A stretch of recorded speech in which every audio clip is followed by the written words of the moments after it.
They took Mimi's oxygen when her levels were worse? Mistake? Or were they hiding something? She needs it more, honey. My mom's hands were already pulling the oxygen mask off my face. I was in a hospital bed, gasping, my chest tightening like it was collapsing inward, while my little sister lay beside me hooked to the same machines. I tried to grab the mask back, but my dad held my wrist down as they pressed it onto her instead, like I wasn't even there. Like I wasn't the one whose monitor was screaming louder. I couldn't breathe. I could barely think. And the worst part, they didn't even look at me when they chose her. Then, the door slammed open. A doctor rushed in, froze mid-step, eyes darting between us, and then straight to my parents. "Why is she not on oxygen?" And the way my mom answered made his expression change instantly. Before we continue, please hit the like button, subscribe to the channel, and turn on the notification bell for updates. Our younger daughter was crashing, my mom said, breathless, one hand still cupping the mask over Ava's face like she was protecting her from the whole world. We had to make a decision. The doctor didn't answer her right away. He looked at my sister first, then at me, then at the monitor above my bed. I remember that part so clearly because even through the panic, through the burning in my lungs and the sound of my own pulse pounding in my ears, I saw his face harden. Not worried, not confused, alarmed. "Put that mask back on her," he snapped to the nurse behind him. The nurse moved so fast the wheels on her cart clipped the side of my bed. My dad finally let go of my wrist, and I yanked my arm back against my chest. My fingers were shaking so hard I could barely lift them. The second the mask sealed over my mouth again, cold oxygen rushed in, and I sucked it down like I'd been underwater. My whole body trembled with it. Across from me, Ava was still coughing, still crying, still reaching for my mom. She was 9, small for her age, with wet hair stuck to her cheeks and those huge frightened eyes everyone always melted for. My mother climbed halfway onto her bed to hold her. My father stood beside them, one hand on Ava's shoulder, the other raised toward the doctor like he was already preparing an argument. I was right there, 3 feet away, fighting to breathe. And neither of them turned to check if I was okay. The doctor leaned over me, listening to my chest, checking the tubing, watching the numbers climb back up. "Mimi, can you hear me?" I nodded. "Good. Keep breathing slow for me." Slow. Like that was possible after what had just happened. My name sounded strange in his mouth. Everyone else in that room called me your sister or the older one when Ava was around. Like my whole identity was just being the person expected to give way. I was used to that at home. I wasn't used to hearing it in a hospital while my mother stood there acting like taking oxygen off one daughter to give to the other made perfect sense. The doctor straightened and looked at my parents. "Step outside." My mother didn't move. "Can we just stabilize Ava first?" The nurse glanced at Ava's monitor, then at the doctor. He was already looking at it too. That was when I noticed it. Ava's numbers were shaky, but they weren't crashing. Mine had been, even in the haze, even half-starved for air, I could see the difference. The red alarm over my bed had been louder, faster, more urgent. I knew that because it was still echoing inside my skull. The doctor held out a hand toward the doorway. "Now." My father exhaled through his nose like he'd just been insulted. "Doctor, with all due respect, our younger daughter has a history of—" I said outside. He didn't raise his voice. He didn't have to. For the first time since this started, my parents looked rattled. My mom kissed Ava's forehead, whispering something I couldn't hear, then stood. My dad followed, jaw tight, shoulders stiff. As they passed my bed, I turned my head to look at them. I wanted my mother to meet my eyes. I wanted some sign that she understood what she had just done. She kept her gaze forward. The door shut behind them. For a few seconds, the room changed. The pressure in it shifted. The nurse adjusted my line, checked the pulse ox clipped to my finger, and muttered, "There we go," like she was talking to someone she'd nearly lost. Ava had stopped crying now, but she still had my mom's perfume on her blanket, and the sweet floral smell turned my stomach. I swallowed hard and pulled the mask away just enough to force out, "Was I worse?" The nurse's hands paused. It was small, barely noticeable, but I saw it. Then she tucked the blanket around my legs and said too carefully, "Try not to talk right now." That wasn't an answer. I looked at Ava. She was watching me over the edge of her own mask, eyes wide and glassy. I couldn't tell how much she understood. Maybe she thought our parents had saved her. Maybe she thought this was normal. In our house, a lot of things that weren't normal got called necessary. "You okay?" I whispered. She gave the tiniest shrug. That hurt in a way I didn't expect. Because Ava wasn't cruel. Spoiled, yes. Protected, definitely. Used to being chosen, absolutely. But not cruel. She didn't take the mask off me. She just accepted it when it landed on her face. And maybe that was worse?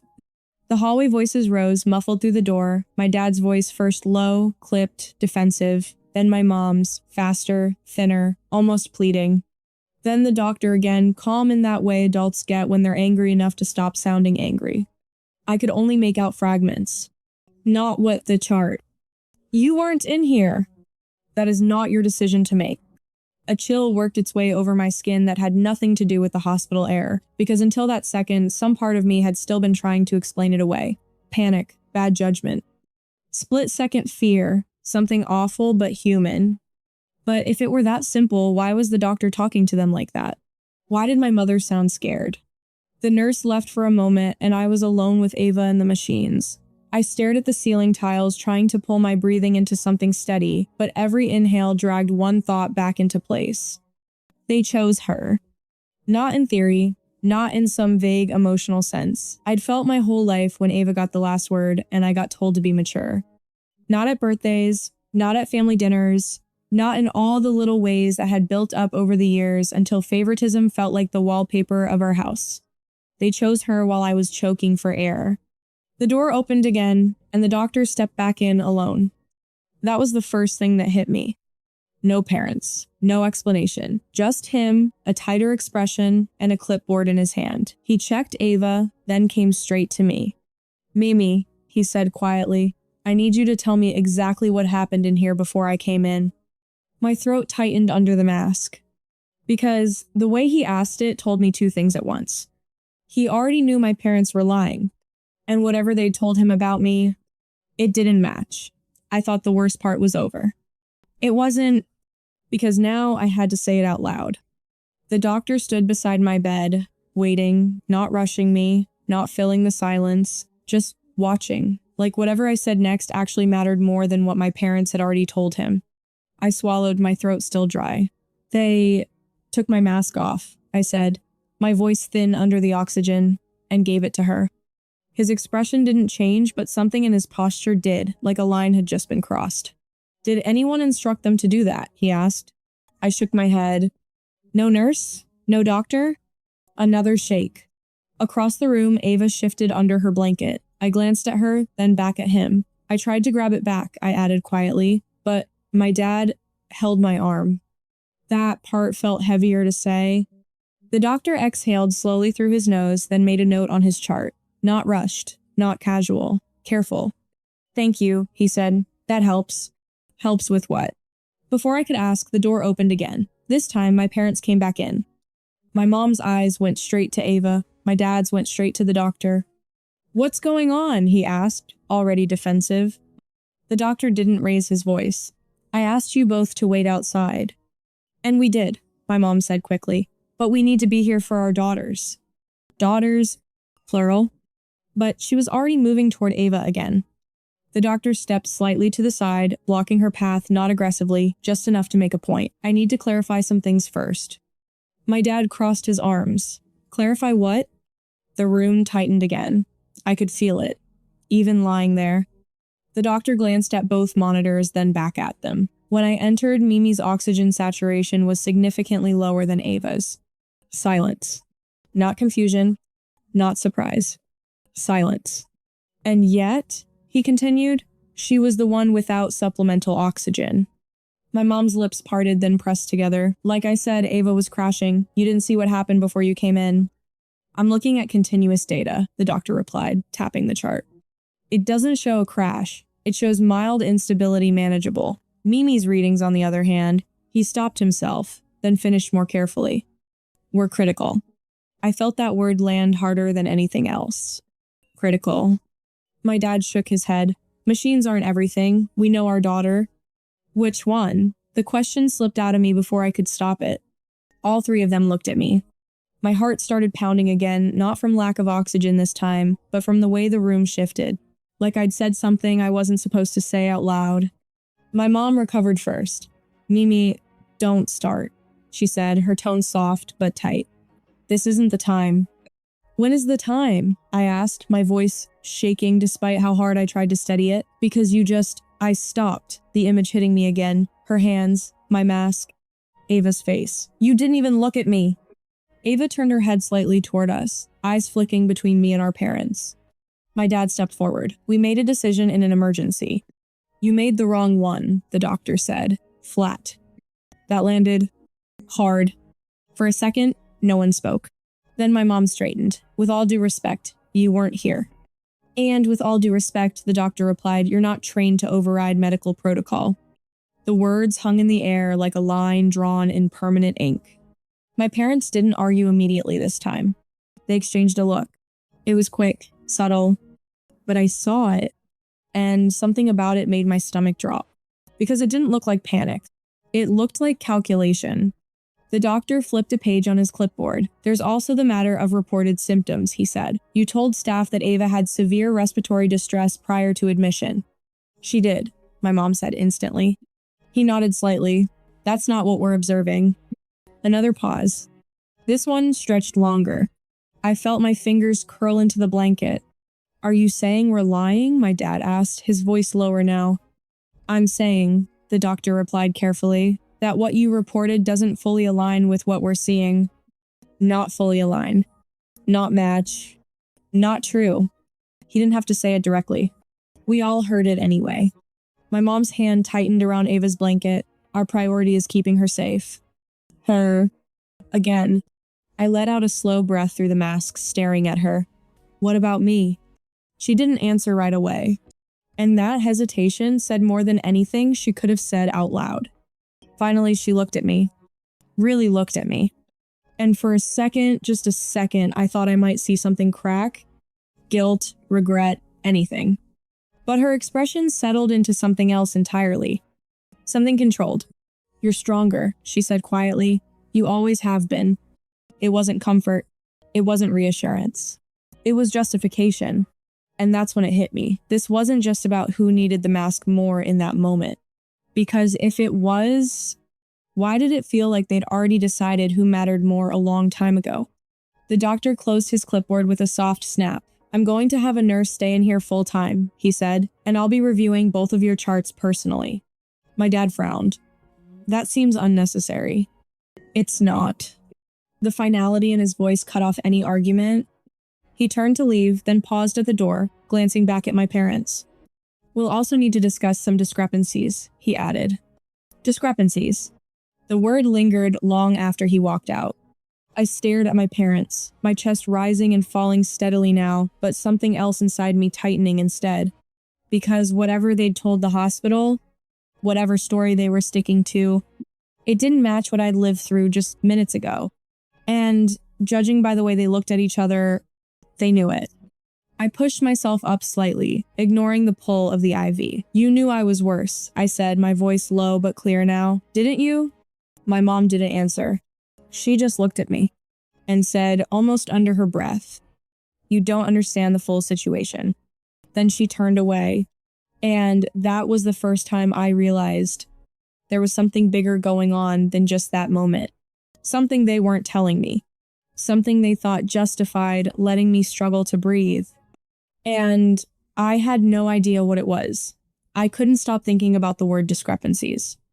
It looped in my head long after the doctor left, long after my parents stopped talking, long after Ava fell asleep again with my mom sitting beside her bed like a guard. Something didn't match. And for the first time, I wasn't willing to let it go. The opportunity came sooner than I expected. A nurse came in to check vitals, gently asked my parents to step out just for a moment, and surprisingly, they listened. My dad hesitated, like he wanted to argue, but my mom touched his arm and guided him toward the door. 2 minutes, she said. The second the door shut, I pushed myself upright. My head swam, but I ignored it. "Can I see my chart?" I asked. The nurse blinked. "Right now?" "Yes."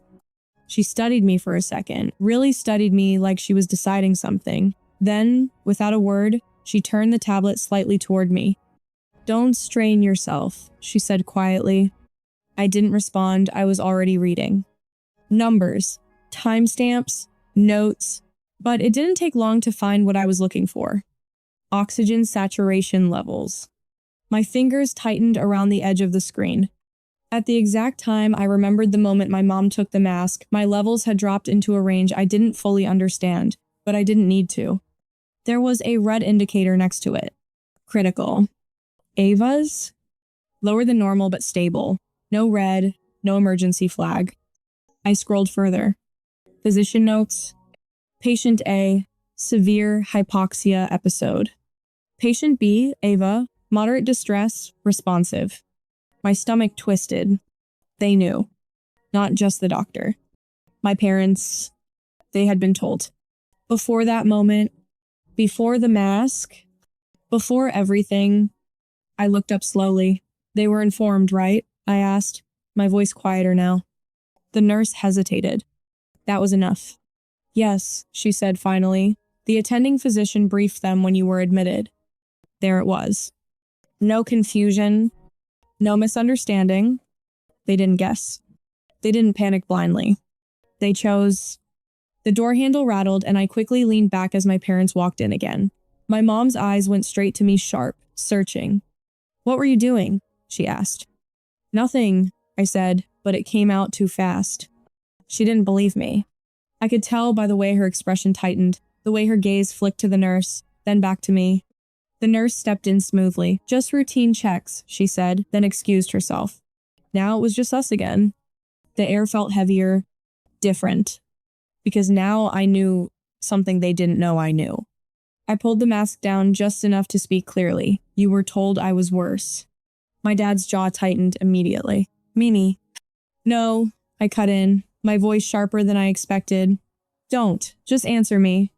Ava stirred slightly at the tension but didn't fully wake. My mom stood slowly. "This isn't productive."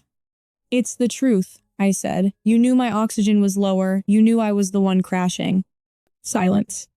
Then my dad exhaled, rubbing his temple. "You're looking at this the wrong way." "Then explain it the right way." Another look passed between them. That same look. Controlled. Silent. Deciding. It made my skin crawl. My mom stepped closer to my bed, her voice lowering like she didn't want Ava to hear, even though this clearly wasn't about protecting her from fear. It was about control. "Sometimes," she said carefully, "you have to make decisions that aren't going to make sense in the moment." I stared at her. Letting me suffocate doesn't make sense in any moment. Her expression flickered, but only slightly. "You're older," she said. "Stronger." That's not an answer. It's part of it. Part of it. My heart skipped. "Then what's the rest?" I asked. She didn't respond. Didn't even try. Instead, she straightened, her tone shifting back to something firmer. "This conversation is over." "No, it's not." My voice came out louder this time, raw and shaking. Ava flinched in her sleep. "You lied to the doctor," I continued. "You told them she was worse when she wasn't." "That's enough," my dad said sharply. "Why?" I demanded. "Why would you do that?" Neither of them answered. And that silence, it wasn't defensive anymore. It wasn't uncertain. It was intentional. That's when it hit me. This wasn't just favoritism. This wasn't panic. This was planned. A cold realization settled into my chest, heavier than anything before. "You did it on purpose," I said, barely above a whisper. My mom's eyes met mine. And for a split second, she didn't deny it. That was all I needed. The door opened again, but this time it wasn't just the doctor. Another woman stepped in with him, clipboard in hand, expression neutral but observant. A social worker. My dad noticed immediately. "What is this?" The doctor didn't look at him. "We need to ask a few more questions." The room shifted again, but this time it wasn't just tension. It was exposure. And for the first time since this started, my parents didn't look in control. I tightened my grip on the blanket, my pulse steady, but my thoughts racing. Because if they were willing to lie about something this serious, what else had they lied about? And why did it feel like this wasn't just about that moment, but something much bigger I still couldn't see? I couldn't unsee it now. Not the mask, not the numbers, not the look on my mom's face when I said they did it on purpose. But more than that, I couldn't ignore the pattern forming underneath it all. Because once you realize something isn't random, every memory starts rearranging itself. The social worker, Miss Grant, according to the badge, clipped to her blazer, stood near the foot of my bed, quietly observing while the doctor asked questions. Calm, measured questions. The kind that sounded routine, but weren't. When did symptoms begin? Who noticed first? What actions were taken prior to arrival? My parents answered carefully. Too carefully. Every word felt filtered, controlled, like they were sticking to a version of events they'd already agreed on. I stopped listening. Instead, I watched. My mom's hands clasped tightly in front of her, my dad's posture rigid, defensive, the way neither of them looked at me unless they absolutely had to. And then something clicked. Not just about tonight. About everything. The way conversations at home would stop when I walked into the room. The locked drawer in my dad's office. The documents I once saw spread across the dining table that disappeared the second I asked what they were. At the time, it felt like normal adult stuff. Now it felt like something else. Something hidden. The doctor eventually stepped out with Miss Grant, leaving us alone again. The silence didn't last long. What did you say to them? My dad asked immediately, turning to me. Nothing that didn't happen, I replied. That's not what I asked. I met his gaze, then asked the right question. His jaw tightened. My mom stepped in before he could respond. Mimi, she said, her voice quieter now but sharper underneath. You need to stop pushing this. Why? I asked. Because I'm getting close? Her expression shifted just slightly. Too slight for anyone else to notice. But I did. And that was enough. I swung my legs slowly over the side of the bed. The movement made my head spin, but I held steady, gripping the edge of the mattress. What are you doing? My dad snapped. Standing up, I said. Something I almost didn't get to do, remember? Neither of them moved to help me. I steadied myself, then took a slow step toward the small cabinet near the wall, the one the nurse had used earlier. Papers were stacked there, not all of them mine. Hospital forms, intake sheets, shared information. I started flipping through them. Mimi, stop, my mom said, moving closer. I didn't, because there it was. A form older than the others, not from tonight. Different formatting, different header, patient history. My eyes scanned it quickly, name, date of birth. And then I froze. The last name wasn't Carter. Not originally. It was something else. Something crossed out, replaced. My pulse spiked. What is this? I asked, holding the paper up. My parents didn't answer. That silence again. That same deliberate silence. I looked back down, scanning further. Notes, codes, administrative markings I didn't fully understand, but one word stood out anyway. Adoption. Everything inside me went still. Slowly, I looked up. Am I even your daughter? I asked. The question hung in the air, heavy and sharp. My dad looked away first. That was it. That was the answer. This isn't the time for that conversation, he said. Not a denial. Not even close. My grip on the paper tightened. You didn't choose her because she needed it, I said, my voice steadier than I felt. You chose her because she's yours. My mom's eyes locked onto mine. And she didn't say a word. Didn't argue. Didn't correct me. Ava shifted in her bed, half awake now, her gaze flicking between us, confused. Mom? She murmured. No one answered her. Because in that moment, everything had already been said. The mask. The lie. The silence. It all connected. I wasn't just the one who got the oxygen taken away. I was the one they had already decided mattered less. A knock came at the door. Then it opened before anyone could respond. The doctor stepped back in this time with 2 additional staff members behind him. His expression was different now. Not just concerned. Resolved. We need to move forward with a formal review, he said. My dad straightened. On what grounds? The doctor didn't hesitate.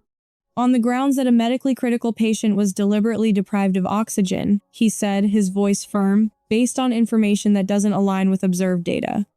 Silence crashed into the room. I stood there, still holding the paper in my hand, my chest rising and falling steadily now, but everything else shifting into place. Because this wasn't just about what happened in that moment anymore. It was about why. And now, they were about to be forced to explain it. The room didn't feel like a hospital anymore. It felt like something was closing in. The doctor stepped fully inside, the two staff members behind him positioning themselves near the door, not blocking it, but making it clear this wasn't a casual check-in anymore. Miss Grant followed a second later, her expression composed, pen already moving across her clipboard. My dad let out a short, disbelieving laugh. A formal review? You're overreacting. No, the doctor said evenly. We're responding appropriately. My mom's voice cut in, sharper now. Our daughter needed oxygen. We made a decision in a crisis. You made a decision against clinical data, the doctor replied, and you physically intervened in active treatment. Every word landed heavier than the last. I stayed where I was, the paper still in my hand, my fingers gripping it so tightly it had started to crease. Adoption. The word burned in my mind, threading through everything else. Miss Grant finally spoke. We're going to need clarity on both the medical situation and family context, she said, including any relevant history that may have influenced your decision. That word again? Decision. Not accident, not panic. Decision. My dad's composure slipped for the first time. You're turning this into something it's not. Then explain what it is, Miss Grant said calmly. Silence followed. Real silence this time. Because there wasn't a version of the story they could tell that would match everything already on record. I stepped forward slightly, my voice cutting through it. They knew. Everyone looked at me. They were told my oxygen was lower, I continued. Before it happened. The doctor gave a small, confirming nod. That aligns with our records. My mom closed her eyes briefly, like she was recalculating. When she opened them again, the hesitation was gone. I chose what I couldn't lose, she said. There it was. No denial, no softening. Just the truth, clean and sharp. Ava sat up slightly in her bed, confusion written all over her face. What does that mean? No one answered her. So, I did. It means, I said slowly, my voice steady despite the tightness in my chest. She chose you. Ava frowned. Of course she did. She didn't understand. How could she? She'd never been the one not chosen. Miss Grant's pen paused. Can you clarify that statement? She asked my mom. My mom didn't look at her. She looked at me, and for the first... If you were Mimi, would you forgive them or expose everything? Tell me below.